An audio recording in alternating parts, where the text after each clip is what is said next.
ಮೊದಲಿಗೆ ಹೆಡ್ಲೈನ್ಸ್. ಜಿಲ್ಲೆಯ ಮೊದಲ ಮಳೆಗೆ ಕೊಚ್ಚಿ ಹೋದ ಸೇತುವೆಗಳು, ಫತ್ತೇಪುರ್ ವೆಂಕಟಾಪುರ ಗ್ರಾಮಗಳ ಸಂಪರ್ಕ ಕಡಿತ. ಜೂನ್ 11ರಂದು ದಿಲೀಪ್ ಕುಮಾರ್ ದೋಖಾ ಜೈನ ಭಗವತಿ ದೀಕ್ಷೆ ಸ್ವೀಕಾರ, ಶೋಭಾಯಾತ್ರೆ. ಆತ್ಮ ಸಾಕ್ಷಾತ್ಕಾರಗೊಳಿಸಲು ಜೈನ್ ದೀಕ್ಷೆ ಸ್ವೀಕಾರ, ದಿಲೀಪ್ ಕುಮಾರ್ ದೋಖಾ. ಜೂನ್ 28 ಮತ್ತು 29ರಂದು ಅಖಿಲ ಭಾರತ ದಲಿತ ಸಾಹಿತ್ಯ ಸಮ್ಮೇಳನಾಧ್ಯಕ್ಷರಾಗಿ ಡಾಕ್ಟರ್ ಜಯದೇವಿ ಗಾಯಕ್ವಾಡ್ ಆಯ್ಕೆ, ಅರ್ಜುನ್ ಗೊಳಸಂಗಿ. ಮತ್ತು ರಸ್ತೆ ಅಪಘಾತ, 2 ಸಾವು. ತಾಲೂಕಿನಾದ್ಯಂತ ಶನಿವಾರ ಧಾರಾಕಾರವಾಗಿ ಸುರಿದ ಮಳೆಯಿಂದಾಗಿ ರಸ್ತೆಗಳು ಸಂಪೂರ್ಣ ಹಾಳಾಗಿದ್ದು, ಗ್ರಾಮೀಣ ಭಾಗದಲ್ಲಿನ ಸೇತುವೆಗಳು ನೀರಿನಲ್ಲಿ ಕೊಚ್ಚಿ ಹೋಗಿ 2 ಗ್ರಾಮಗಳ ಸಂಪರ್ಕ ಕಡಿತಗೊಂಡಿದೆ. ತಾಲೂಕಿನ ಫತ್ತೇಪುರ್ ಗ್ರಾಮದಲ್ಲಿ ಹಳೆಯ ಸೇತುವೆ ಕೊಚ್ಚಿಕೊಂಡು ಹೋಗಿದ್ದು, ರಸ್ತೆ ಸಂಪರ್ಕ ಕಡಿತವಾಗಿದೆ. ರಾಯಚೂರಿಗೆ ಸಂಪರ್ಕ ಹೊಂದಿದ ರಸ್ತೆಯಾಗಿರುವುದರಿಂದ ಈ ಭಾಗದಲ್ಲಿ ಬರುವ ಗ್ರಾಮಗಳಾದ ಜಾಗೀರ್ ವೆಂಕಟಾಪುರ್, ರಘುನಾಥನಹಳ್ಳಿ ಗ್ರಾಮದ ಜನರು ಸುಲ್ತಾನ್ಪುರ್ ಮಾರ್ಗವಾಗಿ ಸಂಚರಿಸುವಂತಾಗಿದೆ. ಫತ್ತೇಪುರ ಹಳ್ಳದ ಹೊಸ ಸೇತುವೆ ಕಾಮಗಾರಿ ನಡೆಯುತ್ತಿದ್ದು, ನೆನೆಗುದಿಗೆ ಬಿದ್ದಿದ್ದರಿಂದ ಪೂರ್ಣಗೊಂಡಿಲ್ಲ. ಇದರಿಂದ ಗ್ರಾಮಕ್ಕೆ ರಸ್ತೆ ಸಂಪರ್ಕ ಕಡಿತಗೊಂಡಿದೆ. ಹಳ್ಳದ ಸೇತುವೆಯಲ್ಲಿ ನೀರಿನ ರಭಸಕ್ಕೆ ಟಿಪ್ಪರ್ ಲಾರಿಯೊಂದು ಸಿಲುಕಿಕೊಂಡಿದೆ. ಹಳೆಯ ಸೇತುವೆಯ ಮಧ್ಯಭಾಗದಲ್ಲಿ ನೀರಿನ ಹರಿವು ಹೆಚ್ಚಾಗಿದ್ದರಿಂದ ಚಾಲಕ ಟಿಪ್ಪರ್ ಅನ್ನ ಅರ್ಧಕ್ಕೆ ನಿಲ್ಲಿಸಿದ್ದಾರೆ. ಫತ್ತೇಪುರ್ ಗ್ರಾಮದ ಹೊಸ ಸೇತುವೆ ಕಾಮಗಾರಿ ಪೂರ್ಣಗೊಳಿಸಬೇಕೆಂದು ಗ್ರಾಮಸ್ಥರು ಒತ್ತಾಯಿಸಿದ್ದಾರೆ. ಜಾಗೀರ್ ವೆಂಕಟಾಪುರ್ ಗ್ರಾಮದಲ್ಲಿನ ಸೇತುವೆಯು ಮಳೆಯಿಂದಾಗಿ ತುಂಬು ಹರಿದಿದ್ದರಿಂದ ರಸ್ತೆ ಸಂಪರ್ಕ ಕಡಿತಗೊಂಡಿತ್ತು. ಇದೀಗ ನೀರಿನ ಹರಿವು ಕಡಿಮೆಯಾಗಿದ್ದರಿಂದ ಸಂಚಾರಕ್ಕೆ ಅನುಕೂಲವಾಗಿದೆ.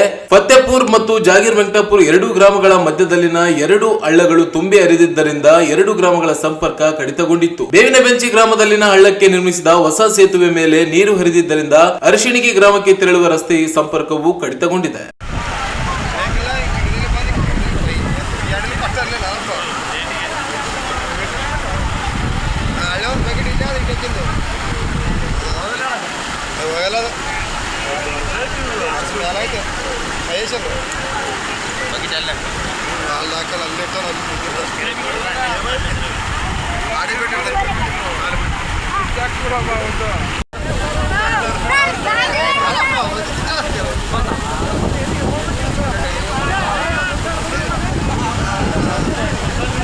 ಫೋನ್ ಮಾಡಿದ್ರೆ ಯಾರಿಗೇನ ಈಗ ದಾಡಿಸ್ತೀವಿ ಹಂಗಾನ ಮಾಡಿ ನಾವು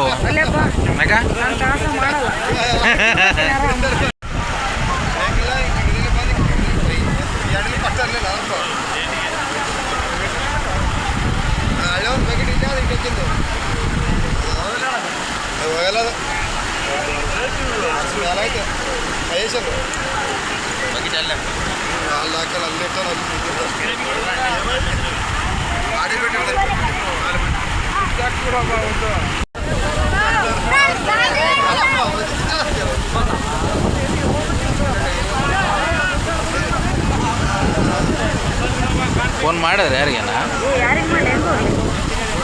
ಈಗ ದಾಡಿಸ್ತೀವಿ ಹಂಗಾನ ಮಾಡಿ ನಾವು ವರ್ಧಮಾನ ಸ್ಥಾನಿಕವಾಸಿ ಜೈನ ಶ್ರಾವಕ ಸಂಘದಿಂದ ಜೂನ್ 11ರಂದು ದಿಲೀಪ್ ಕುಮಾರ್ ದೋಖಾ ಅವರು ಜೈನ ಭಗವತಿ ದೀಕ್ಷೆ ಸ್ವೀಕರಿಸಲಿದ್ದಾರೆ ಎಂದು ಸಮಣಿ ನಿರ್ದೇಶಕ ಸುಯೇಶ ನಿಧಿ ಜಿ ಹೇಳಿದರು. ಅವರಿಂದು ಜೈನ್ ಸಭಾಂಗಣದಲ್ಲಿ ಮಾಧ್ಯಮಗೋಷ್ಠಿಯನ್ನು ಉದ್ದೇಶಿಸಿ ಮಾತನಾಡಿದರು. ಅಂದು ಬೆಳಗ್ಗೆ 8:30ಕ್ಕೆ ನಗರದ ಗಂಜ್ ಕಲ್ಯಾಣ ಮಂಟಪದ ಹತ್ತಿರ ದೋಖಾ ಭವನದಿಂದ ಶೋಭಾಯಾತ್ರೆ ನಡೆಯಲಿದೆ. 9:20ಕ್ಕೆ ಆಚಾರ್ಯ ಭಗವಂತ 1008 ಶ್ರೀ ಪಾರ್ಶ್ವಚಂದ್ರಜಿ ಇವರಿಂದ ದೀಕ್ಷೆ ಬೋಧನೆ ನಡೆಯಲಿದೆ. ಜೀವನ ಸಾಕ್ಷಾತ್ಕಾರಕ್ಕಾಗಿ 5 ಇಂದ್ರಿಯಗಳನ್ನು ನಿಗ್ರಹಿಸಿ ಆತ್ಮ ಸಾಕ್ಷಾತ್ಕಾರ ಮಾಡಿಕೊಳ್ಳಲು ಜೈನ್ ಭಗವತಿ ದೀಕ್ಷೆ ಸ್ವೀಕರಿಸಲಿದ್ದಾರೆ. ಇಲ್ಲಿಯವರೆಗೆ ಮಹಿಳೆಯರು ಮಾತ್ರ ಜೈನ್ ಭಗವತಿ ದೀಕ್ಷೆ ಸ್ವೀಕರಿಸಿದ್ದು, ಮೊದಲ ಬಾರಿ ದಿಲೀಪ್ ಕುಮಾರ್ ದೋಖಾ ಜೈನ್ ದೀಕ್ಷೆ ಪಡೆಯಲಿದ್ದಾರೆ. ಜೈನ್ ದೀಕ್ಷೆಗೆ ಸರಿಸುಮಾರು 300 ವರ್ಷಗಳ ಇತಿಹಾಸದ ಪರಂಪರೆ ಇದ್ದು, 12 ವರ್ಷಗಳ ನಂತರ ಶ್ರೀ ಪಾರ್ಶ್ವಚಂದ್ರಜಿ ಸಮ್ಮುಖದಲ್ಲಿ ದೀಕ್ಷೆ ಪಡೆಯಲಿದ್ದಾರೆ ಎಂದರು. ಅಹಿಂಸೆಯ ಭಾವನೆ ಬೆಳೆಸಿ ಜಾತಿ ಧರ್ಮ ಬಿಟ್ಟು ದಯಾಭಾವನೆ ಹುಟ್ಟಿಸುವ ಮೂಲಕ ಧರ್ಮ ಪ್ರಚಾರ, ಆತ್ಮ ಸಾಕ್ಷಾತ್ಕಾರ ಮಾಡಿಕೊಳ್ಳಲು ನಿರ್ಧರಿಸಿದ್ದಾರೆ. ಜಗತ್ತಿನಲ್ಲಿ ಪ್ರತಿಯೊಂದು ಜೀವಿಗೂ ಬದುಕುವ ಹಕ್ಕು ಇದೆ. ಯಾರಿಗೂ ನೋವುಂಟು ಮಾಡದೆ ಜೀವಿಸಲು ಅವಕಾಶ ನೀಡುವ ಮಹತ್ವದ ಸಂದೇಶದೊಂದಿಗೆ ವಿಶ್ವಶಾಂತಿಗೆ ಜೀವನ ತೊಡಗಿಸಿಕೊಳ್ಳಲಿದ್ದಾರೆ ಎಂದರು. ಜೈನ ಧರ್ಮದಲ್ಲಿರುವ ಆಚರಣೆಗಳು ಅಹಿಂಸೆಯನ್ನ ಪ್ರಚೋದಿಸುವುದಿಲ್ಲ. ಭಯದಿಂದ ಮುಕ್ತವಾದರೆ ಮಾತ್ರ ಬೇರೆಯವರ ಭಯವನ್ನ ನಿವಾರಿಸಬಹುದು. ಆ ಕಾರಣಕ್ಕಾಗಿ ನೋವುಂಡು ಇನ್ನೊಬ್ಬರಿಗೆ ಉಳಿತು ಬಯಸುವ ಸಂದೇಶ ನೀಡಲಾಗುತ್ತಿದೆ ಎಂದು. ಮತ್ತು ಸಂಸಾರದ ಎಲ್ಲ ಪಾಪಗಳಿಂದ ದೂರ ಇರೋದೇ ಜೈನ ಭಾಗವತಿ ದೀಕ್ಷೆ. ದೀಕ್ಷೆ ಅಂತಂದ್ರೆ ನಮ್ಮ 5 ಇಂದ್ರಿಯಗಳನ್ನ ನಿಗ್ರಹಿಸಿಕೊಂಡು ನಮ್ಮ ಜೀವನದಲ್ಲಿ ಸನ್ಯಾಸತ್ವ ತಗೊಂಡು ಆತ್ಮ ಸಾಕ್ಷಾತ್ಕಾರಕ್ಕೋಸ್ಕರ ಮುಂದುವರಿಯೋದೇ ಜೈನ ಸಂಯಮ, ಜೈನ ಭಾಗವತಿ ದೀಕ್ಷೆ. ನಮ್ಮ ಮುಂದೆ ಇವಾಗ ಆಚಾರ್ಯ ಶ್ರೀ ಪಾರ್ಶ್ವ ಚಂದ್ರಜಿ ಮಹಾರಾಜ್ ಸಾಹೇಬರು ಮತ್ತು ಡಾಕ್ಟರ್ ಶ್ರೀ ಪದಂ ಚಂದ್ರಜಿ ಮಹಾರಾಜ್ ಸಾಹೇಬರು, ಜೈ ಪುರಂದರ್ ಮುನಿಜಿ ಮಹಾರಾಜ್ ಸಾಹೇಬರು, ಎಲ್ಲರ ಹೆಸರು ನಾನು ನಿಮಗೆ ಕೊನೆಗೆ ಬರ್ಕೊಡ್ತಿದ್ದೀನಿ. ಜೈ ಪದಶ್ಮನಿಜಿ ಮತ್ತು ಜೈ ಪುರಂದರ್ ಮುನಿಜಿ ಐದು ಗುರುಗಳಿದ್ದಾರೆ. ಮತ್ತು ನಮ್ಮದು ಸಮಣಿ ಅವ್ರದ್ದು ಒಂದು ವಿಭಾಗ ಇದೆ, ಜೈನ್ ಸಮಣಿ, ಶ್ರೀನಿಧಿಜಿ, ಶುಭನಿಧಿಜಿ, ನಾನು ಸುಯೇಶ್ ನಿಧಿಜಿ ಮತ್ತು ಸುಗಮ್ ನಿಧಿಜಿ, ಸುಗನ್ ನಿಧಿಜಿ, ಸುಲೋಕ್ ನಿಧಿಜಿ, ನಾವು 6 ಜನ ಇದ್ದೀವಿ. ಎಲ್ಲರ ಸಾನ್ನಿಧ್ಯದಲ್ಲಿ 11 ಜೂನ್ ತಾರೀಕಿಗೆ ಬೆಳಗ್ಗೆ 9:30ರಿಂದ ಮುಮುಕ್ಷು ಶ್ರೀ ದಿಲೀಪ್ ಕುಮಾರ್ ಲೋಕ ಅವರದ್ದು ಜೈನ ಭಾಗವತಿ ದೀಕ್ಷೆ ಮಹೋತ್ಸವ ಈ ರಾಯಚೂರು ಗ್ರಾಮದಲ್ಲಿ ಆಗ್ತಾ ಇದೆ. ರಾಯಚೂರು ಇತಿಹಾಸದಲ್ಲೇ ಇದು ಮೊದಲ ಬಾರಿ. ಯಾಕೆಂತಂದ್ರೆ ಇದುವರೆಗೂ ರಾಯಚೂರಲ್ಲಿ ಜೈನ ಭಾಗವತಿ ದೀಕ್ಷೆ ಏನು ಆಗಿದೆ ಎಲ್ಲರೂ ಮಹಿಳೆಯರು. ಪುರುಷರ ಲಿಂಗದಲ್ಲಿ ಇದು ಮೊದಲನೇ ಜೈನ ಭಾಗವತಿ ದೀಕ್ಷೆ ಮತ್ತು ಅದು ಕೂಡ ನಾ ಹೆಮ್ಮೆಯಿಂದ ಹೇಳ್ಬೋದು. ಜೈಗಚ್ಚೆ ಅಂದರೆ ನಮ್ಮ ಆಚಾರ್ಯ ಸಂಘ ಪೂಜ್ಯಶ್ರೀ ಜಯಮಲ್ಜಿ ಮಹಾರಾಜ್ ಸಾಹೇಬರ ಒಂದು ಪರಂಪರೆ, 300 ವರ್ಷದ ಹಳೆಯ ಈ ಪರಂಪರೆ ಮೊದಲ ಪರಂಪರೆ ಅಂತ ಹೇಳ್ಬೋದು. ಈ ಪರಂಪರೆಯಲ್ಲಿ ಈ ಸಲ 12 ವರ್ಷ ಆದಮೇಲೆ ಗುರು ಭಗವಂತರು ಸೌತ್ ಕಡೆ ಬಂದಿದ್ದಾರೆ. ಮತ್ತೆ ಸೌತ್ ಬಂದ ಮೇಲೆ ಇದು ಮೊದಲನೇ ಜೈನ ಭಗವತಿ ದೀಕ್ಷೆ. ಅದು ರಾಯಚೂರು ಇತಿಹಾಸದಲ್ಲಿ ಪುರುಷರ ಜೈನ ಭಗವತಿ ದೀಕ್ಷೆ. ಸೊ ಇದು ಒಂದು ಹೆಮ್ಮೆಯ ವಿಷಯ. ಮತ್ತು ಧೋಕಾ ಪರಿವಾರ, ಧೋಕಾ ಫ್ಯಾಮಿಲಿ ಮುಂಚೆಯಿಂದಲೂ ಗುರುಗಳ ಪ್ರತಿ ತುಂಬ ಶ್ರದ್ಧೆ, ಭಕ್ತಿ, ಭಾವನೆ ಇಟ್ಕೊಂಡಿರೋದು. ಮತ್ತೆ ಯಾವಾಗಲೂ ಗುರುಗಳ ಪ್ರತಿ ಸಮರ್ಪಣಾ ಭಾವೆ. ಮತ್ತೆ ಈ ಜೈನ ಭಾಗವತಿ ದೀಕ್ಷೆ ಏನು ಅಂತಂದ್ರೆ, ಇದರಲ್ಲಿ ನೀವು ಜೈನ ಸನ್ಯಾಸರು, ಜೈನ ಮುನಿಗಳು ಯಾರು ಅಂತ ನಿಮಗೆಲ್ಲರಿಗೂ ಗೊತ್ತು. ಧರ್ಮ ಪ್ರಚಾರ ಮಾಡೋದು ಒಂದೇ ಉದ್ದೇಶ ಅಲ್ಲ, ಜನರಿಗೂ ಅಹಿಂಸೆಯ ಪಾಠವನ್ನು ಕಲಿಸಿಕೊಡೋದು ಮತ್ತು ಅಲ್ಲಿ ಜಾತಿ, ಮತ, ಭೇದ ಎಲ್ಲ ಬಿಟ್ಟು ಮನುಷ್ಯರು ಮತ್ತು ಪ್ರತಿಯೊಂದು ಜೀವನದ ಬಗ್ಗೆ ಅನುಕಂಪೆಯ ಭಾವನೆ, ದಯಾ ಭಾವನೆ ಇಟ್ಕೊಂಡು ಪ್ರತಿಯೊಬ್ಬರಿಗೂ ಒಳ್ಳೆಯದಾಗಲಿ ಅಂತ ಒಳ್ಳೆಯ ಮನಸ್ಸು ಇಟ್ಕೊಂಡು ಜೈನ ಮುನಿಗಳು ದೇಶದಲ್ಲೆಲ್ಲ ನಡ್ಕೊಂಡು ಧರ್ಮ ಭಾವನೆ ಮಾಡ್ತಾರೆ. ಅವರ ಚಾರಿತ್ರ್ಯ ಧರ್ಮದಿಂದ, ಅವರ ಆತ್ಮ ಸಾಕ್ಷಾತ್ಕಾರ ಭಾವನೆಯಿಂದ ಎಲ್ರಿಗೂ ಒಳ್ಳೆಯದಾಗಲಿ ಅಂತಾನೆ ಎಲ್ರಿಗೂ ಬೋಧನೆ ಕೊಡ್ತಾರೆ. ಯಾವುದೇ ಜಾತಿಯವರಾಗಿರ್ಬೋದು, ಯಾವುದೇ ಮತದಾಗಿರ್ಬೋದು, ಯಾವುದೇ ಧರ್ಮನ ಅನುಸರಣೆ ಮಾಡ್ತಾ ಇರ್ಬೋದು.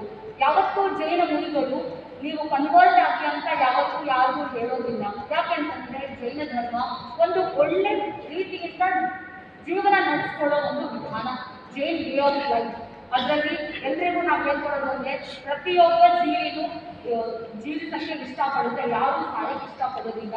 ಈಗ ವಾತಾವರಣ ಹೇಗೆ ಆತಂಕದಿಂದ ತುಂಬಿದೆಯೋ, ಹಿಂಸೆಯ ತಾಂಡವ ಇದೆಯೋ, ಜೈನ ಮುನಿಗಳು ಪ್ರತಿಯೊಬ್ಬರಿಗೂ ಒಂದೇ ಉದ್ದೇಶ ಹೇಳ್ತಾರೆ, ಪ್ರತಿಯೊಬ್ಬರಿಗೂ ಒಂದೇ ಸಂದೇಶ ಹೇಳ್ತಾರೆ. ಏನು ಅಂತಂದರೆ, ನಾವು ಅಹಿಂಸೆಯ ದಾರಿಯಲ್ಲಿ ನಡೆದರೆ ಈ ಸಂಸಾರ, ಈ ವಿಶ್ವ ಶಾಂತಿಯಿಂದ ತುಂಬ ಚೆನ್ನಾಗಿ ಎಲ್ಲರೂ ಒಂದು ಸೌಹಾರ್ದತೆಯಿಂದ ನಡಿಬೋದು.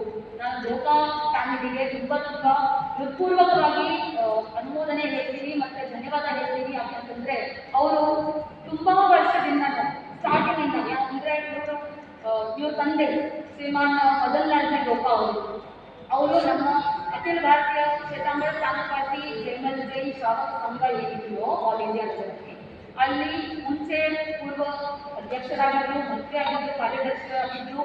ಮತ್ತು ಈ ಸಮಣಿ ಮಾಡು ಅವರ ಮುಂದಾಲೋಚನೆ ಎಷ್ಟು ಚೆನ್ನಾಗಿತ್ತು ಅಂತಂದರೆ, ಗುರುಗಳ ಮುಂದೆ ಅವರು ಪ್ರಸ್ತಾವನೆ ಇಟ್ಟಿದ್ರು, ಪ್ರಚಾರದ ಒಂದು ಮಾರ್ಗ ಇರಬೇಕು. ಯಾಕಂತಂದರೆ ಜೈನ ಮುನಿಗಳು ಒಂದು ಲಿಮಿಟೇಷನ್ ಇದೆ, ನಡ್ಕೊಂಡು ಹೋಗ್ತಾರೆ, ಎಲ್ಲ ಕಡೆ ಸ್ವಲ್ಪ ಆಗೋದಿಲ್ಲ.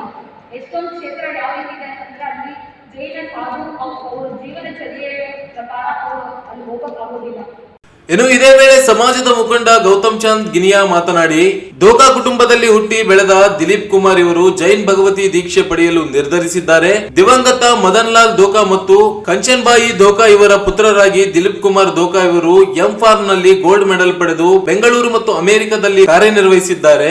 ಹಲವಾರು ಭಾಷಾ ಪಾರಂಗತರಾದ ಅವರು ಕೋಟ್ಯಾಂತರ ಆಸ್ತಿ ಹೊಂದಿದ್ದರೂ ಸಮಾಜಕ್ಕಾಗಿ ದೀಕ್ಷೆ ಪಡೆಯಲು ಮುಂದಾಗಿದ್ದಾರೆ. ಅನೇಕ ಧಾರ್ಮಿಕ ಅಧ್ಯಯನ ಮಾಡಿದ್ದಾರೆ ಎಂದರು. ಸನ್ರೈಸ್ ಆದಮೇಲೆ ಅವರು ಇಲ್ಲಿ ತಮ್ಮ ಸ್ಥಾನದಲ್ಲಿ ನಡೆಸ್ತಾರೆ. ನಡೆಸಲಿಕ್ಕೆ ಬಹಳ ಟೈಮ್ ಏನಾಗ್ತದ, ಕರೆಕ್ಟ್ ಆಕ್ಸಿಡೆಂಟ್ ಅದು ಸ್ವಲ್ಪ ಸ್ಪಾಟ್ ಇರ್ತದ, ಸ್ವಲ್ಪ ಮಾಡಗಳು ಇರ್ತಾವ. ಅದರ ಬಗ್ಗೆ ಕೆಲವು ಜೈನ್ ಸಾಧು ಸಾಧನೆ ಈಗ ಇತ್ತೀಚೆಗೆ 2-3 ವರ್ಷ ಒಳಗೆ ಭಾಳ ಸಾಧು ಸಾಧನೆ ಆಕ್ಸಿಡೆಂಟ್ ಆಗಿ ಅವ್ರದ್ದು ಅವರು ದೇವಲೋಕ ಆಗಿದೆ. ಅದೇ ಎಲ್ಲ ಕಡೆ ಆಲ್ರೆಡಿ ಸೆಂಟ್ರಲ್ಗೆ ನಮ್ಮ ಪ್ರಧಾನಮಂತ್ರಿಗೆ ಎಲ್ಲ ಯಾವ್ಯಾವ ಏರಿಯಾದಲ್ಲಿ ಕರ್ನಾಟಕದಲ್ಲಿ ಬಂದರೆ ಕರ್ನಾಟಕ, ತಮಿಳುನಾಡು ಬಂದರೆ ತಮಿಳುನಾಡು, ಅವರ ಯಾರು ಹೇಗಿರ್ತಾರೋ ಅವರಿಗೆ ನಾವು ತಿಳಿಸ್ತೀವಿ. ಯಾರು ಪೊಲೀಸ್ ಅವರಿಗೆ ರಕ್ಷೆ ಕೊಡ್ತಾರೆ, ಯಾರು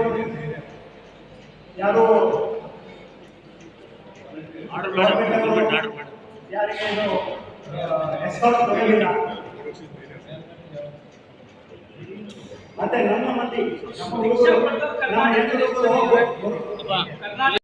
ಬಹಳ ಮಂದಿಗೆ ದೀಕ್ಷಾ ಕೊಟ್ಟಿದ್ದಾರೆ. ಬಹಳ ಜನರು ಸಾಧಿ ಆಗಿದ್ದಾರೆ ಬೇರೆ ಬೇರೆ ಸಮಾಜದಿಂದ.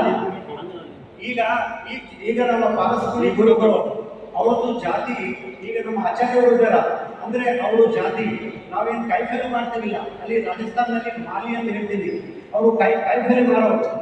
ಈಗ ನಮ್ಮ ಗುರುಗಳು ಒಟ್ಟು ಯಾವುದು ದಲಿತರಿಗೆ ಏನಾದರಲ್ಲಿ ಯಾವ ಜೈನರಿಗೆ ಒಪ್ಕೊಂತಾರ ಅವರಿಗೆ ಮೊದಲು 2-3 ವರ್ಷ ಅವರು ನಮ್ಮ ಗುರುಗಳು ಜೊತೆಗಿರ್ಬೇಕು. ಅವರಿಗೆ ಗುರುಗಳು ಎಲ್ಲ ನೋಡ್ತಾರೆ, ಏನ್ ಮಾಡ್ತಾರ ಏನಿಲ್ಲ, ಅವರು ಗಟ್ಟಿಗಿದ್ದಾರ ಇಲ್ಲ. ಆದ್ಮೇಲೆ ಎಲ್ಲ ನೋಡಿದ ಮೇಲೆ ದೀಕ್ಷಾ ಕೊಡ್ತಾರ. ಹಂಗೆ ಡೈರೆಕ್ಟ್ ಬಂದರೆ ಜೈನ ಕಲ್ಪೊಳಗೆ ಯಾರಿಗೆ ದೀಕ್ಷಾ ಕೊಡಲಿಕ್ಕೆ ಸಾಧ್ಯ ಇಲ್ಲ. ಎಲ್ಲ ಮಾಧ್ಯಮ ಮಿತ್ರವರಿಗೆ ಮತ್ತೆ ಒಂದು ಆಹ್ವಾನವನ್ನು ಕೊಡಿಸ್ತಾ ದಿನಾಂಕ 11ನೇ ತಾರೀಕಿಗೆ ಬೆಳಿಗ್ಗೆ ಧೋಕಾ ಭವನ ಅಂದ್ರೆ ನಮ್ಮ ಗಂಜ್ ಕಲ್ಯಾಣ ಮಂಟಪ ಎದುರುಗಡೆಗಿದೆ. ಅಲ್ಲಿಂದ ನಮ್ಮ ಇವತ್ತು ದೀಕ್ಷಾಂತಿದು ಮೆರವಣಿಗೆ ನಡೀತದೆ. 9 ನಾವು ರೈತ ಭವನಿಗೆ ಮುಗಿಸಿದ್ವಿ. 9 ಆದಮೇಲೆ ಸ್ವಲ್ಪ ಒಂದು ಅರ್ಧಗಂಟೆದು ಕಾರ್ಯಕ್ರಮ ಆದಮೇಲೆ ಇವರಿಗೆ ಏನು ಟೈಮ್ ನಿರ್ಧಾರಿತ ಮಾಡಿದ್ದಾರೆ ಆ ಟೈಮಿಗೆ ಗುರುಗಳು ದೀಕ್ಷಾ ಕೊಡ್ತಾರೆ. ಸೊ ನಾವು ಎಲ್ಲರೂ ಈ ದೀಕ್ಷೆಯೊಳಗೆ ಭಾಗಿಯಾಗಬೇಕು, ಅದು ಎಲ್ಲ ನೋಡಬೇಕು. ಅದು ಮತ್ತೆ ನಿಮಗೆ ಹೊಸ ಮನಸ್ತಾನ ಮತ್ತೆ ಜೈನ ಸಂಘದಿಂದ ಅವಸ್ಥೆ. ಈ ಸಂದರ್ಭದಲ್ಲಿ ಸುಮಣಿ ಡಾಕ್ಟರ್ ಸುಯೋಗ ನಿಧಿಜಿ, ಜೈನ್ ಶ್ರಾವಕ್ ಸಂಘದ ಅಧ್ಯಕ್ಷ ಶಾಂತಿಲಾಲ್ ಮೋತಾ, ಅಶೋಕ್ ಕುಮಾರ್, ಕಿಶೋರ್ ಅಬಾರ್ಡ್, ಪ್ರಸನ್ನ ರಾಜ್ ಮೋತಾ, ನರೇಂದ್ರ ರಾಜ್ ಮೋತಾ ಸೇರಿದಂತೆ ಅನೇಕರಿದ್ದರು. ಸಮಾಜ ಸೇವೆಯೇ ಬೇರೆ, ಆತ್ಮ ಕಲ್ಯಾಣವೇ ಬೇರೆ. ಸಮಾಜ ಸೇವೆಯನ್ನ ಯಾರು ಬೇಕಾದರೂ ಮಾಡಬಹುದು, ಆದರೆ ಆತ್ಮ ಕಲ್ಯಾಣ ಮಾಡಲು ಅನೇಕ ತ್ಯಾಗದ ಅವಶ್ಯಕತೆ ಇದೆ ಎಂದು ಜೈನ ಭಗವತಿ ದೀಕ್ಷೆ ಪಡೆಯಲು ಮುಂದಾಗಿರುವ ದಿಲೀಪ್ ಕುಮಾರ್ ದೋಕಾ ಹೇಳಿದರು. ಅವರಿಂದು ಮಾಧ್ಯಮಗೋಷ್ಠಿಯನ್ನ ಉದ್ದೇಶಿಸಿ ಮಾತನಾಡಿ, ಸಂಸಾರಿಯಾಗಿ ಎಲ್ಲಾ ಪಂಚೇಂದ್ರಿಯಗಳನ್ನ ನಿಗ್ರಹಿಸಿ ಸೇವೆ ನೀಡಲು ಸಾಧ್ಯವಾಗುವುದಿಲ್ಲ. ಆತ್ಮ ಕಲ್ಯಾಣ ಮಾಡಿಕೊಳ್ಳಲು ಲೋಭಕ್ಕೆ ಒಳಗಾಗದೆ ದೀಕ್ಷೆ ಪಡೆಯುವುದು ಅವಶ್ಯ. ಕ್ಷಣಿಕ ಸುಖವನ್ನೇ ಎಲ್ಲರೂ ನಿರೀಕ್ಷಿಸುತ್ತಾರೆ, ದುಃಖವನ್ನು ಯಾರು ಬಯಸುವುದಿಲ್ಲ. ದೀಕ್ಷೆಯಿಂದ ಸಂಯಮ ಮಾರ್ಗ ಕಂಡುಕೊಳ್ಳಬಹುದಾಗಿದೆ ಎಂದರು. ರಾಯಚೂರಿನಲ್ಲಿ ಹುಟ್ಟಿ ಬೆಳೆದಿರುವುದು ಪುಣ್ಯದ ಕೆಲಸವಾಗಿದೆ. ಬೇರೆ ಎಲ್ಲೂ ಇಂತಹ ಸೌಲಭ್ಯಗಳು ದೊರೆಯುವುದಿಲ್ಲ. ಮನೆಯಲ್ಲಿ ಅಜ್ಜ ಅಜ್ಜಿಯವರು ಬಾಲ್ಯದಿಂದಲೇ ಜೈನ್ ಧರ್ಮದ ಕಥೆಗಳನ್ನ ಹೇಳಿ ಪ್ರೇರಣೆಯಾಗಿದ್ದಾರೆ. ತಂದೆ ತಾಯಿ ಸಹ ಧರ್ಮನಿಷ್ಠರಾಗಿ ಜೈನ್ ಧರ್ಮದ ರಹಸ್ಯವೇನು ಎಂದು ತಿಳಿಸಿಕೊಟ್ಟಿದ್ದಾರೆ. ಜೀವನ ಸಾರ್ಥಕತೆಗೆ ಎಲ್ಲಾ ಬಯಕೆಗಳನ್ನ ಬಿಟ್ಟು ಸಮಾಜದ ಶಾಂತಿ ಒಳಿತಿಗಾಗಿ ಜೀವನ ಮುಡುಪಿಡಲು ನಿರ್ಧರಿಸಿರುವುದಾಗಿ ಹೇಳಿದರು. ಆತ್ಮಬಲದಿಂದ ಏನಾದರೂ ಸಾಧಿಸಬಹುದು. ಕಠಿಣ ವ್ರತಗಳನ್ನು ಮೈಗೂಡಿಸಿಕೊಳ್ಳುವುದು ಜೀವನ ಸಾಕ್ಷಾತ್ಕಾರಕ್ಕೆ ಸಹಕಾರಿಯಾಗುತ್ತದೆ. ಸಮಾಜದಲ್ಲಿ ಹೆಚ್ಚಿರುವ ಹಿಂಸಾ ಮನೋಭಾವ ನಿಯಂತ್ರಿಸಲು ಮನೋಬಲ ದೃಢವಾಗಬೇಕಿದೆ ಎಂದರು. ದ್ವೇಷದಿಂದ ಏನು ಸಾಧಿಸಲು ಆಗುವುದಿಲ್ಲ. ಗುರುಗಳೊಂದಿಗೆ ಅನೇಕ ದಿನ ಸಂಚಾರ ಮಾಡಿದ್ದು ಹೊಸ ಅನುಭವ ನೀಡಿದೆ. ಕಾಲ್ನಡಿಗೆಯ ಮೂಲಕವೇ ದೇಶ ಸುತ್ತುವುದು ಕಷ್ಟದ ಕೆಲಸವೇನಲ್ಲ. ಪರಿಶುದ್ಧ ತೊಡಗಿಸುವಿಕೆ ಎಲ್ಲಾ ಶಾರೀರಿಕ ನೋವುಗಳನ್ನು ದೂರ ಮಾಡಿ ಆತ್ಮಬಲ ಹೆಚ್ಚಿಸಲು ಸಹಕಾರಿಯಾಗುತ್ತದೆ ಎಂದರು. ಸಮಾಜ ಸೇವೆ ಮತ್ತು ಆತ್ಮ ಕಲ್ಯಾಣ ಎರಡು ಬೇರೆ ಬೇರೆ ವಿಷಯ. ಸಮಾಜ ಸೇವೆ ಯಾರನ್ನೂ ಮಾಡಬಹುದು, ಅಂದ್ರೆ ಅದರದ್ದು ಪ್ರಮಾಣ ಮತ್ತೆ ಲೆವೆಲ್ ಬೇರೆ ಬೇರೆ ಇರುತ್ತೆ. ಈಗ ಪ್ರಧಾನಮಂತ್ರಿ ಮೋದಿ ಇದ್ದಾರೆ, ಅವ್ರು ಏನ್ ಮಾಡ್ತಾ ಇದ್ದಾರೆ? ರಾಷ್ಟ್ರ ಸೇವೆ ಸಮಾಜ ಸೇವೆ ತಾನೆ, ಅವರನ್ನು ಸಮಾಜ ಸೇವೆ ಮಾಡ್ತಾ ಇದ್ದಾರೆ. ನಮ್ಮ ಏರಿಯಾದಲ್ಲಿ ಒಂದು ಕಾರ್ಪೊರೇಟರ್ ಇದ್ದಾರೆ, ಅವರನ್ನು ಸಮಾಜ ಸೇವೆ ಮಾಡ್ತಾ ಇದ್ದಾರೆ. ಸಮಾಜ ಸೇವೆ ಯಾರನ್ನೂ ಮಾಡಬಹುದು.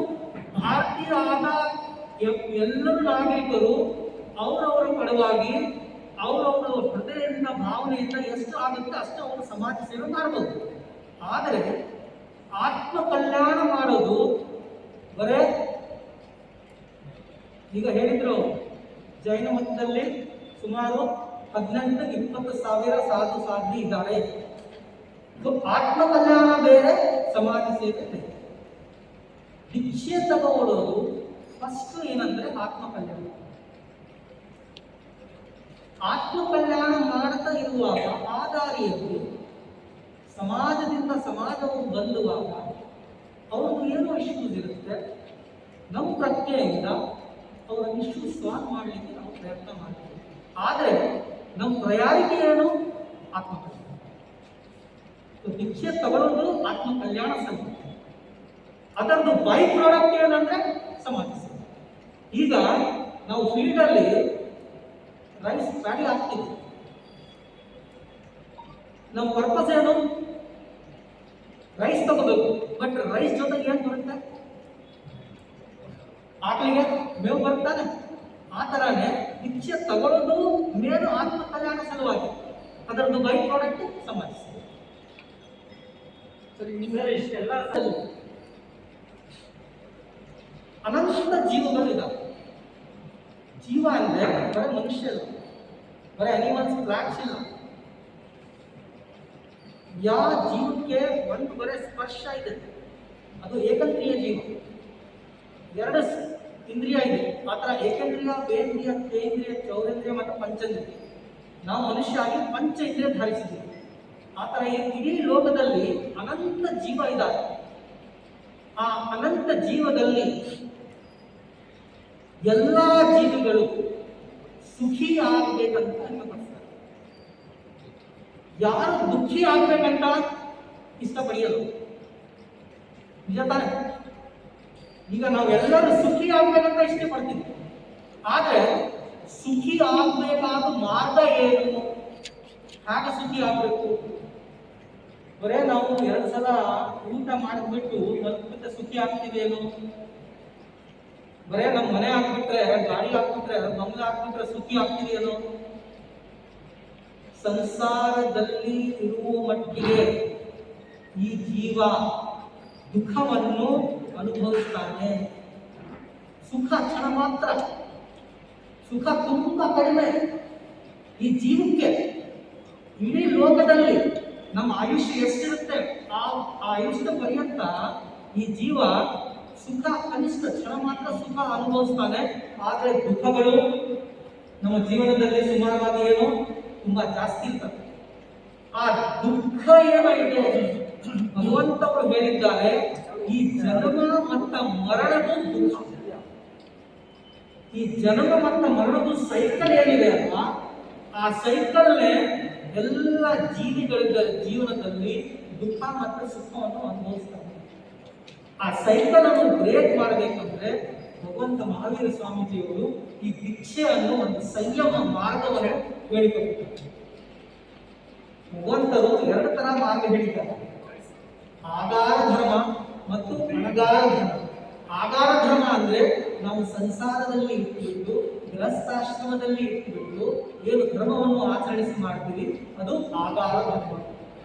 ಆದ್ರೆ ಅದರಲ್ಲಿ ನಿಮ್ಗೆ ಅಷ್ಟೊಂದು ರೆಸ್ಟ್ರಿಕ್ಷನ್ಸ್ ಏನಿದೆ ಸಾಧು ಮಾರ್ಗದಲ್ಲಿ ಆ ಥರ ಇರಲ್ಲ. ನೀವು ಗೃಹಸ್ಥ ಧರ್ಮದಲ್ಲಿ ಸುಮಾರು ಹೇಗಿರ್ತೀರ ಹಾಗಿರ್ತವೆ.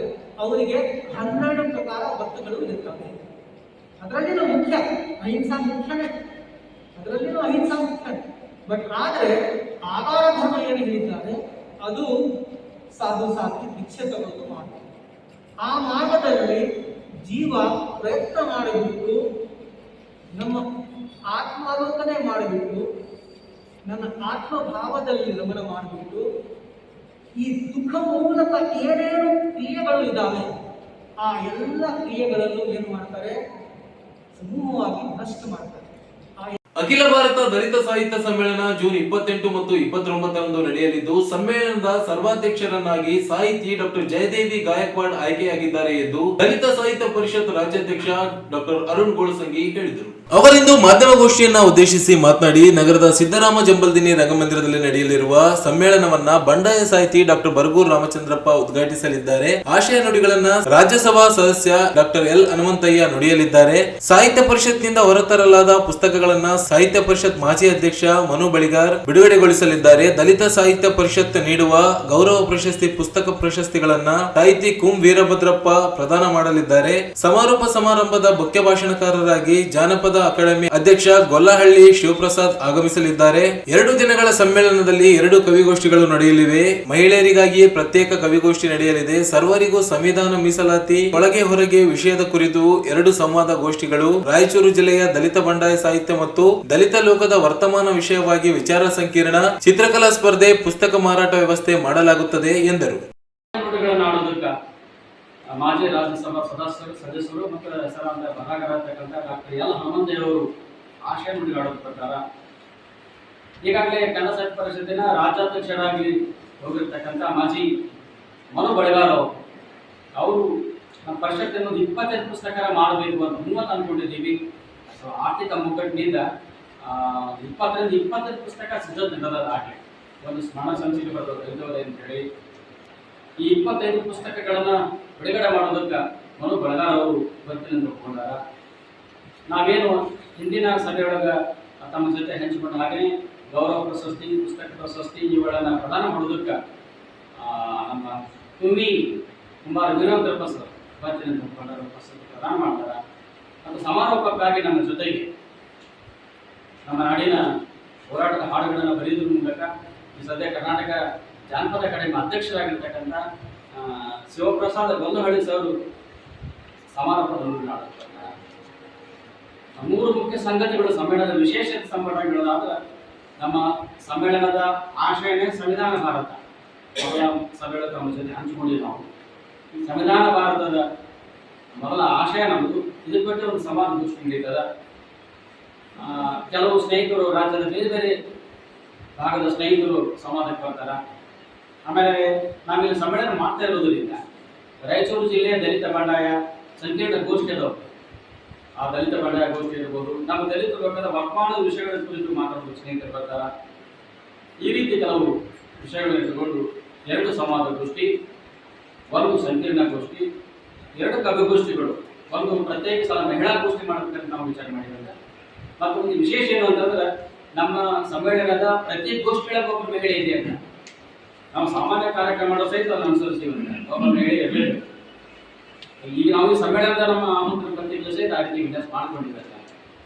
ಮಹಿಳೆಯರು ಭಾಗವಹಿಸಿದ್ರು ಸಹಿತ ಪ್ರತ್ಯೇಕ ಒಂದು ಮಹಿಳಾ ಗೋಷ್ಠಿ ಇರಲಿ, ಅವರು ಮಾತಾಡಲಿ ಅವಕಾಶ ಇರಲಿ ಅಂತ ಒಂದು ಮಹಿಳಾ ಕವಿಗೋಷ್ಠಿ. ಅದು ಇನ್ನೊಂದು ಬೇರೆ ಕವಿಗೋಷ್ಠಿ ಅದ. ಹಿಂದೆ ತಮಗೆ ಹೇಳಿದ ಹಾಗೆಯೇ ಜೂನ್ 28, 29ರಂದು 2 ದಿನಗಳ ಕಾಲ ನಡೆಯತಕ್ಕಂಥ 11ನೇ ಅಖಿಲ ಭಾರತ ದಲಿತ ಸಾಹಿತ್ಯ ಸಮ್ಮೇಳನದ ಸರ್ವಾಧ್ಯಕ್ಷರಾಗಿ ಆಯ್ಕೆಯಾಗಿರೋರನ್ನ ಘೋಷಣೆ ಮಾಡತಕ್ಕಂಥ ಈ ಪತ್ರಿಕಾ ಸಭೆ ಕಲ್ಯಾಣ ಕರ್ನಾಟಕದ ಲೇಖಕಿಯಾಗಿ ಗುರುತಿಸಿಕೊಂಡಿರ್ತಕ್ಕಂಥ ಹೆಸರಾಂತ ಬರಹಗಾರರು, ಗಜಲ ಬರಹಗಾರರು, ಕನ್ನಡ ಸಾಹಿತ್ಯದ ಎಲ್ಲ ಪ್ರಕಾರಗಳಲ್ಲಿ ಕೆಲಸ ಮಾಡಿರ್ತಕ್ಕಂಥ ಯಾದಗಿರಿಯ ಆ ಜಿಲ್ಲೆಯ ಇಟಗಿ ಗ್ರಾಮದ ಡಾಕ್ಟರ್ ಜಯದೇವಿ ಗಾಯಕ್ವಾಡ್ ಅವರನ್ನ 11ನೆಯ ಅಖಿಲ ಭಾರತ ದಲಿತ ಸಾಹಿತ್ಯ ಸಮ್ಮೇಳನದ ಸರ್ವಾಧ್ಯಕ್ಷರನ್ನಾಗಿ ಆಯ್ಕೆ ಮಾಡಲಾಗಿದೆ ಅನ್ನೋದನ್ನು ತಮ್ಮ ಗಮನಕ್ಕೆ ತರಬೇಕು. ನಮ್ದು ಆಯ್ಕೆ ಕ್ರಮ ಏನು ಅನ್ನೋದನ್ನು ತಮ್ಮ ಜೊತೆ ಹಂಚಿಕೊಳ್ತೀನಿ. ನಮ್ಮ ಇದುವರೆಗಿನ 10 ಸಮ್ಮೇಳನದ ಹಾಗೆಯೇ 11ನೇ ಸಮ್ಮೇಳನಕ್ಕೂ ಕೂಡ ನಮ್ಮ 31 ಜಿಲ್ಲಾ ಅಧ್ಯಕ್ಷರ ಅಭಿಪ್ರಾಯಗಳನ್ನು ಸಂಗ್ರಹ ಮಾಡಿದ್ದೇವೆ. ನಾಡಿನ ಹೆಸರಾಂತ ಸಾಹಿತಿಗಳ ಹೆಸರು ಸೂಚಿಸ್ತಾರೆ. ಪತ್ರಿಕೆಗಳ ಮೂಲಕ, ವಾಟ್ಸಾಪ್ ಮೂಲಕ, ಫೇಸ್ಬುಕ್ ಮೂಲಕ ಮುಕ್ತವಾಗಿ ಯಾರು ಬೇಕಾದವರು ಇಂಥವ್ರ ಅಧ್ಯಕ್ಷರಾಗಬಹುದು ಅಥವಾ ಇಂಥವ್ರು ಮಾಡ್ರಿ ಅಂತ ಹೇಳಿ ಅವ್ರ ಹೆಸರುಗಳನ್ನು ಸೂಚಿಸ್ತಾರೆ. ಇವುಗಳನ್ನೆಲ್ಲ ಸಂಗ್ರಹ ಮಾಡಿಕೊಂಡು ನಮ್ಮ ರಾಜ್ಯ ಕಾರ್ಯಕಾರಿ ಸಮಿತಿ ಆಯ್ಕೆ ಮಾಡುವಂಥ ಒಂದು ಕ್ರಮ. ಯಾವ ರೀತಿ ಪರಿಗಣಿಸ್ತೀವಿ ಆಯ್ಕೆ ಸಂದರ್ಭ ಅನ್ನೋದನ್ನು ಕೂಡ ಮಾತಾಡ್ತೇವೆ. ನಾವು ಇದುವರೆಗೆ ಅವರು ಕನ್ನಡ ಸಾಹಿತ್ಯ ಬಹಳ ಮುಖ್ಯವಾಗಿ ದಲಿತ ಸಾಹಿತ್ಯಕ್ಕೆ ಸಂಬಂಧಪಟ್ಟ ಹಾಗೆ ಸಮಗ್ರ ಕೃಷಿ ಮಾಡಿರಬೇಕು. ಒಂದು ಪ್ರಕಾರದ ಕೃಷಿ ಅಲ್ಲ, ಸಮಗ್ರ ಕೃಷಿ ಮಾಡಿರಬೇಕು. ಹೆಸರಾಂತರ ಬರಹಗಾರರಾಗಿ ಗುರುತಿಸಿಕೊಂಡಿರಬೇಕು. ಅವರನ್ನ ಪರಿಗಣಿಸಬೇಕು ಅನ್ನತಕ್ಕಂಥದ್ದನ್ನು ಒಂದು ಕ್ರಮ ಅನುಸರಿಸ್ತೀವಂತೆ. ಎರಡನೇದು, ಈಗ ಸಮ್ಮೇಳನ ಮಾಡುವಾಗ ನಮ್ಮಲ್ಲಿ ಏನಾಗ್ತದೆ, ಕರ್ನಾಟಕದೊಳಗಡೆ ಉತ್ತರ ಕರ್ನಾಟಕವನ್ನ ಅಥವಾ ಹೈದರಾಬಾದ್ ಕರ್ನಾಟಕವನ್ನ ಬೇರೆ ಬೇರೆ ಸಂದರ್ಭಗಳಲ್ಲಿ ಸ್ವಲ್ಪ ಕಡೆಗಣಿಸೋದೇ ಹೆಚ್ಚು. ನಾವು ಈ ಕಡೆ ಸಮ್ಮೇಳನ ಮಾಡ್ತಾ ಇರುವಾಗ ಈ ಭಾಗದವರೇ ಸಮ್ಮೇಳನ ಸರ್ವಾಧ್ಯಕ್ಷ ಆಗಬೇಕು ಅನ್ನತಕ್ಕಂಥದ್ದು ನಮ್ಮ ಅನೇಕ ಸಭೆಗಳಲ್ಲಿ ಕೂಡ ಚರ್ಚೆ ಆಗಿತ್ತು. ಹೀಗಾಗಿ ಪ್ರಾದೇಶಿಕತೆಯನ್ನು ನಾವು ಏನು ಹೋದ್ರು ಅದು ಸ್ವಲ್ಪ ಅನುಸರಿಸಿಲ್ಲ. ಹೀಗಾಗಿ ಪ್ರಾದೇಶಿಕತೆ ಗಣನವಾಗಿ ಮತ್ತು ನಾವು 10 ಸಮ್ಮೇಳನಗಳಲ್ಲಿ ಇದುವರೆಗೆ ಒಬ್ಬರನ್ನು ಮಾತ್ರ ನಾವು ಕೂಡ ಮಹಿಳೆಯರನ್ನು ಮಾಡಿದ್ದೀವಿ. ಅದು ವಿಶೇಷ ಧಾರವಾಡದೊಳಗ 8ನೆಯ ಯುವ ದಲಿತ ಸಾಹಿತ್ಯ ಸಮ್ಮೇಳನಕ್ಕೆ ಸಮುದಾಯ ದೇಶಪಾಲಯವನ್ನು ಒಬ್ಬರು ಅಧ್ಯಕ್ಷ ಮಾಡಿದ ಬಿಟ್ಟು ನಮಗೂ ಮಹಿಳೆಯರನ್ನು ಮಾಡಕ್ಕೆ ಸಾಧ್ಯ ಆಗಿರಲಿಲ್ಲ. ಹಂಗೆ ಹುಡುಕ್ತಿದ್ದೋ ಅಂತ. ಈ ಸಂದರ್ಭದಲ್ಲಿ ಸಮಿತಿ ರಾಜ್ಯಾಧ್ಯಕ್ಷ ಡಾಕ್ಟರ್ ವೈ.ಬಿ. ಭಜಂತ್ರಿ, ಡಾಕ್ಟರ್ ಎಚ್.ಬಿ. ಕೋಲ್ಕರ್, ಸುಭಾಷ್ ಹೊದ್ಲೂರ್, ಜಿಲ್ಲಾಧ್ಯಕ್ಷ ತಾಯರಾಜ್ ಮರ್ಚೆಟಾಳ್, ಡಾಕ್ಟರ್ ಹುಸೇನಪ್ಪ, ಧರ್ಮಾವತಿ ನಾಯಕ್, ಪಾರ್ಥ ಸಿರ್ವಾರ್ ಸೇರಿದಂತೆ ಅನೇಕರು ಉಪಸ್ಥಿತರಿದ್ದರು. ಕಾರ್ ಮತ್ತು ಬೈಕ್ ನಡುವೆ ಅಪಘಾತವಾದ ಪರಿಣಾಮ ಬೈಕ್ನಲ್ಲಿದ್ದ ಇಬ್ಬರು ಸಾವನ್ನಪ್ಪಿದ ಘಟನೆ ನಗರದ ಹೊರವಲಯದ ರಾಯಚೂರು ವಿಶ್ವವಿದ್ಯಾಲಯದ ಹತ್ತಿರ ಶನಿವಾರ ಸಂಜೆ ನಡೆದಿದೆ. ಕೆರೆಬೂದೂರು ಗ್ರಾಮದ 42 ವರ್ಷದ ಉರ್ಕುಂದ ಹಾಗೂ 45 ವರ್ಷದ ಲಕ್ಷ್ಮಣ್ ಮೃತ ದುರ್ದೈವಿಗಳು. ಜೂನ್ 7ರಂದು ಮೃತ ಉರ್ಕುಂದಪ್ಪ ಹಾಗೂ ಆತನ ಸ್ನೇಹಿತ ಲಕ್ಷ್ಮಣ್ ಕೆಲಸದ ನಿಮಿತ್ತ ರಾಯಚೂರಿನಿಂದ ಕೆರೆಬೂದೂರು ಗ್ರಾಮಕ್ಕೆ ಬೈಕ್ ಮೇಲೆ ವಾಪಸ್ ಆಗುತ್ತಿದ್ದ ಸಂದರ್ಭದಲ್ಲಿ ರಾಯಚೂರು ವಿಶ್ವವಿದ್ಯಾಲಯ ಹತ್ತಿರ ಧಾರವಾಡ ಮೂಲದ ಆದಿತ್ಯ ಎಂಬಾತ ತನ್ನ ಕಾರನ್ನು ನಿರ್ಲಕ್ಷ್ಯತನದಿಂದ ಹಾಗೂ ಅತಿ ವೇಗವಾಗಿ ಚಲಾಯಿಸಿಕೊಂಡು ಬರುತ್ತಿದ್ದ ವೇಳೆ ಅಪಘಾತ ಸಂಭವಿಸಿದೆ. ಮೃತ ವ್ಯಕ್ತಿ ಇಬ್ಬರು ಬೈಕ್ನಿಂದ ಕೆಳಗೆ ಬಿದ್ದಿದ್ದು ಉರ್ಕುಂದಪ್ಪ ಎಂಬ ವ್ಯಕ್ತಿಗೆ ತಲೆಗೆ ಪೆಟ್ಟಾಗಿ ಜೊತೆಗೆ ಎಡಗಾಲು ಮುರಿದಿದ್ದು ಚಿಕಿತ್ಸೆಗೆಂದು ರಿಮ್ಸ್ ಆಸ್ಪತ್ರೆಗೆ ದಾಖಲಿಸಿ ಚಿಕಿತ್ಸೆ ನೀಡುತ್ತಿದ್ದ ಸಂದರ್ಭದಲ್ಲಿ ಮೃತಪಟ್ಟಿದ್ದಾನೆ. ಲಕ್ಷ್ಮಣನಿಗೆ ಎಡಗಾಲು ಕಟ್ಟಾಗಿದ್ದು ಬಲಗಾಲು ಮುರಿದಿದೆ. ಜೊತೆಗೆ ಮುಖ ಮತ್ತು ಕೈಕಾಲುಗಳಿಗೆ ತೆರಚಿದ ಗಾಯಗಳಾಗಿದ್ದವು. ರಿಮ್ಸ್ ಆಸ್ಪತ್ರೆಯಲ್ಲಿ ಚಿಕಿತ್ಸೆ ನೀಡಲಾಗುತ್ತಿತ್ತು. ಇಂದು ಬೆಳಿಗ್ಗೆ ಲಕ್ಷ್ಮಣ್ ಎಂಬಾತನು ಕೂಡ ಚಿಕಿತ್ಸೆ ಫಲಿಸದೆ ಸಾವನ್ನಪ್ಪಿದ್ದಾನೆ ಎಂದು ತಿಳಿದು ಬಂದಿದ್ದು, ಈ ಕುರಿತು ಯರಗೇರ ಪೊಲೀಸ್ ಠಾಣೆಯಲ್ಲಿ ಪ್ರಕರಣ ದಾಖಲಾಗಿದೆ.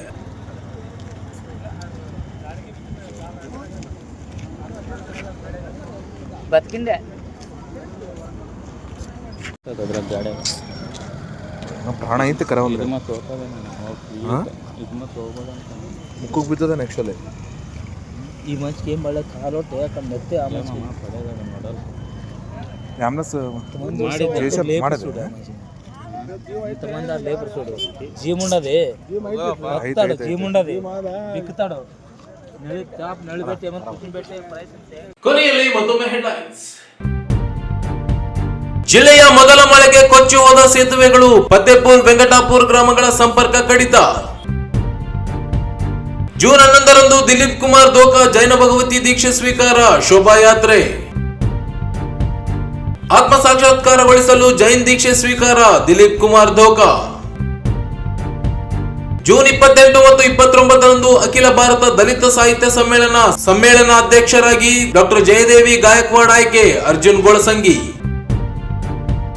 ಮತ್ತು ರಸ್ತೆ ಅಪಘಾತ, ಇಬ್ಬರು ಸಾವು. ಇಲ್ಲಿಗೆ ಮೆಗಾ ನ್ಯೂಸ್ ಮುಕ್ತಾಯವಾದವು. ಮುಂದಿನ ಮೆಗಾ ನ್ಯೂಸ್ ಗೊಂದಿಗೆ ಮತ್ತೆ ಭೇಟಿಯಾಗೋಣ. ವಂದನೆಗಳು.